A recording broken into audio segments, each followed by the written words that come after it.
প্রধানমন্ত্রী তারেক রহমানকে মালয়েশিয়া সফরের আমন্ত্রণ জানালেন আনোয়ার ইব্রাহিম। বাংলাদেশের প্রধানমন্ত্রী তারেক রহমানকে টেলিফোন করে শুভেচ্ছা ও অভিনন্দন জানিয়েছেন মালয়েশিয়ার প্রধানমন্ত্রী দাদুক সেরি আনোয়ার ইব্রাহিম। ফোন আলাপে তিনি তারেক রহমানকে মালয়েশিয়া সফরের আমন্ত্রণ জানান।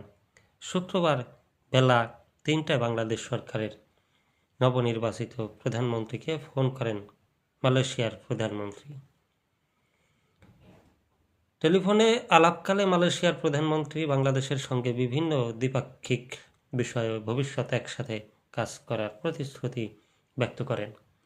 এ সময় প্রধানমন্ত্রী তারেক রহমান মালয়েশিয়ার প্রধানমন্ত্রী দাতুক সেরি আনোয়ার ইব্রাহিমকে আন্তরিক ধন্যবাদ জানান এবং দেশের উন্নয়ন ও সমৃদ্ধির জন্য দুই দেশ একসাথে এগিয়ে যাওয়ার বিষয়ে দৃঢ় প্রত্যয় ব্যক্ত করেন।